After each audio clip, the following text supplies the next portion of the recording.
This episode is brought to you by the American Homebrewers Association, who invites you to give the gift of great beer this holiday season. A gift membership is the perfect way to bring friends and family into the homebrewing hobby. And what's more, you can choose a free book with your gift card purchase. Visit homebrewersassociation.org for details, and make sure to place your order by December 15th to ensure you receive your free book in time for the holidays.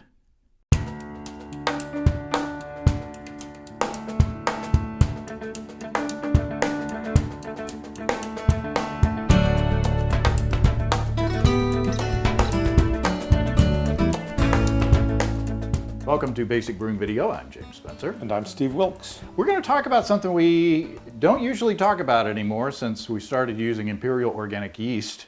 A shameless plug because they sponsor the podcast and they send us yeast for this show. But it's about making a starter. Nice. And I haven't made a starter in a long time. Me neither. Because, Imperial has 200 billion cells and boy, it's bubbling before bedtime. So it's my motto. But truly, we don't have to think about it anymore.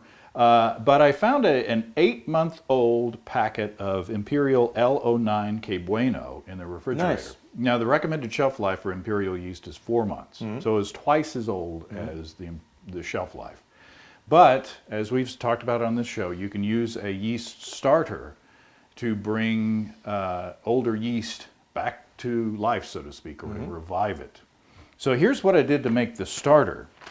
I took a cup, or about 150 grams of Pilsner Light dry malt extract, and I added enough water with that to make a 2-liter starter. And I boiled that in my Erlenmeyer flask for 10 minutes just to sanitize it.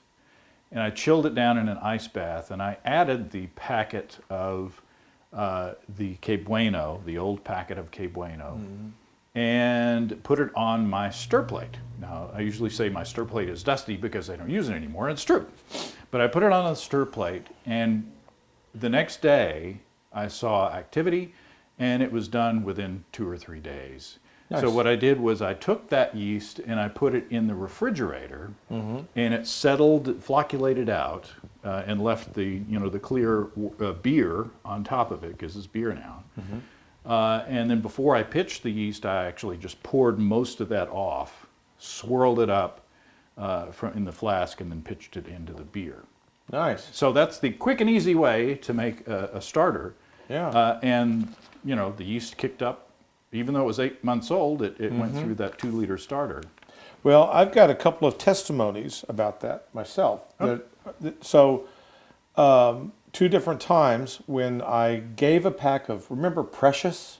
The yeast Precious? Well, I had a couple of packs of that left over, and they were about a year old. Ooh. But they just gotten in the back of the fridge, and one day, one of our local professional brewers came in, guy that runs a small brewery, Columbus House in Fayetteville.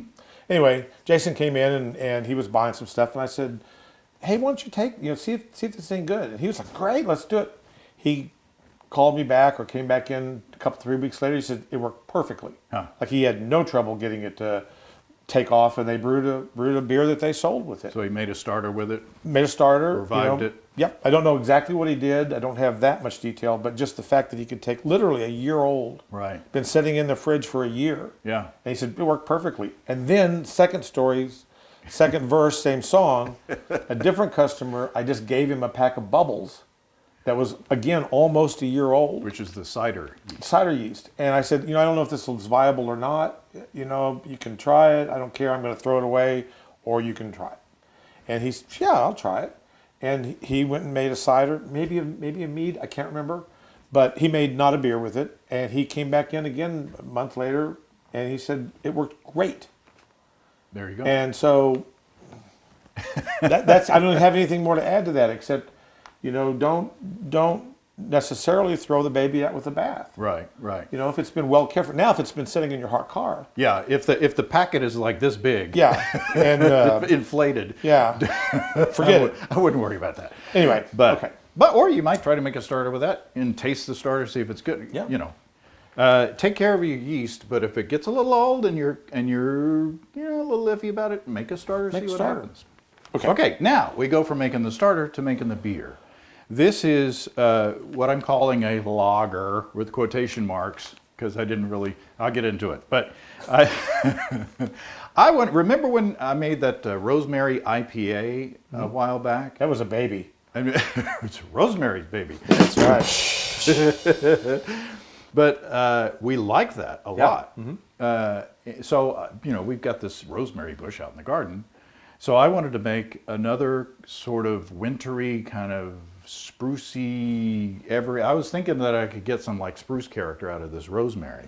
So what I did was I made a smash beer with 10 pounds into 8 gallons or 30 liters of water at 150 degrees Fahrenheit or 65 C.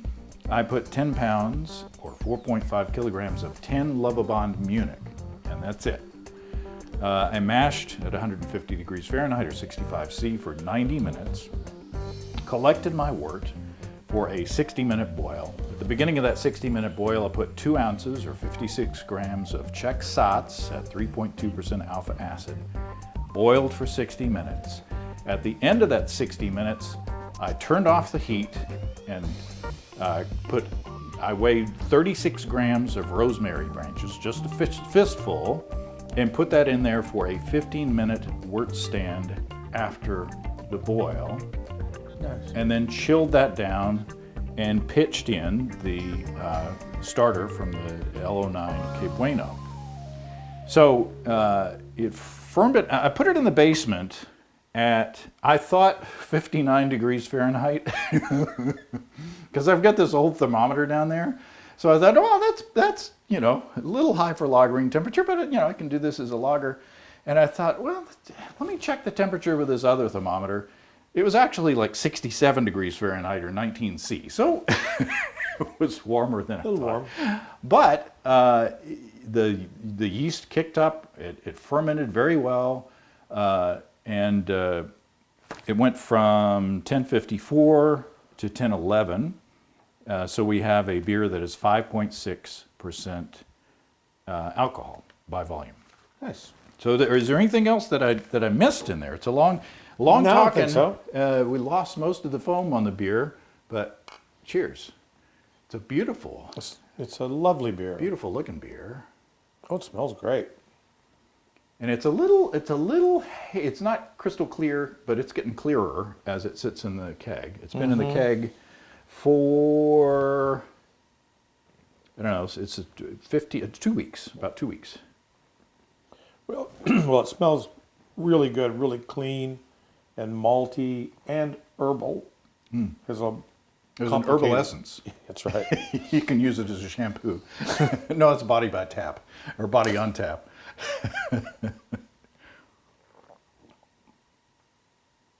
Oh, it's really good.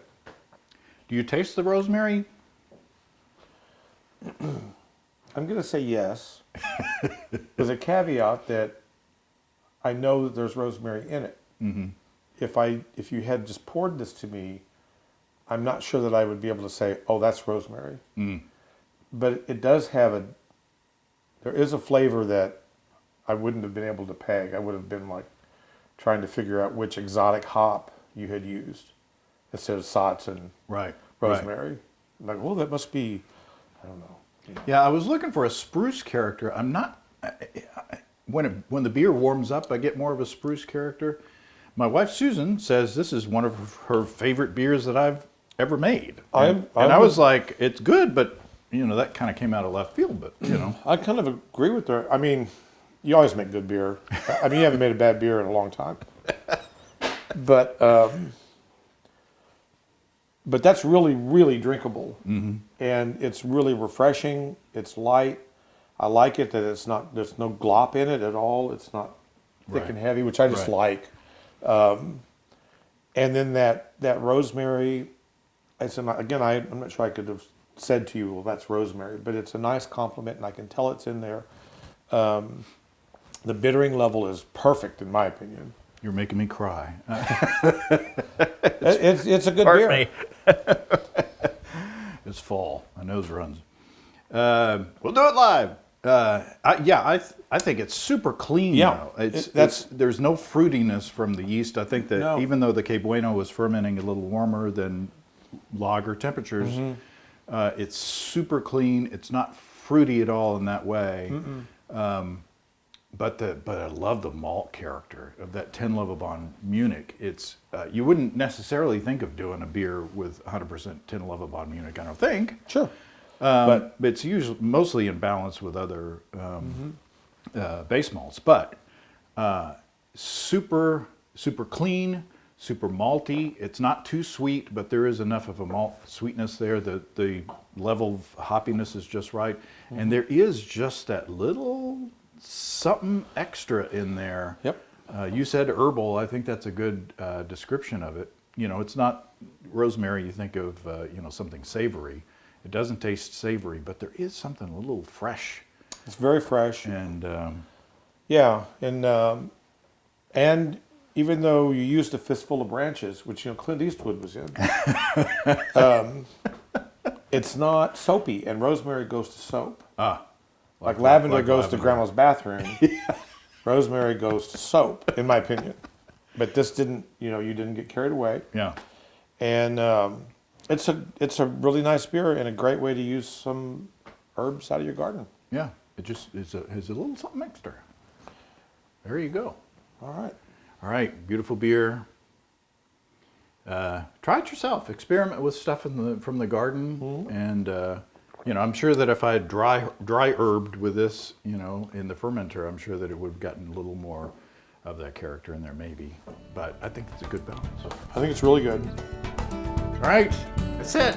Cheers. That's all you got. Happy brewing. Bye. Happy brewing. Come and visit us online at basicbrewing.com. You can find archive lists of our audio and video podcasts on homebrewing. You can also find our DVDs and our brewer's logbook, where you can track and log up to 50 batches of beer. We're going to talk about something that I rarely talk about anymore since, we started using Imperial Organic Yeast. Shameless plug. They sponsor our audio podcast. But making a starter. Oh, good, because I thought it was going to be hemorrhoids. So I'm really Not relieved. a cure-all. I'm relieved. Okay, I can go with this. Making a starter. Excuse me while I recover from that mental jump.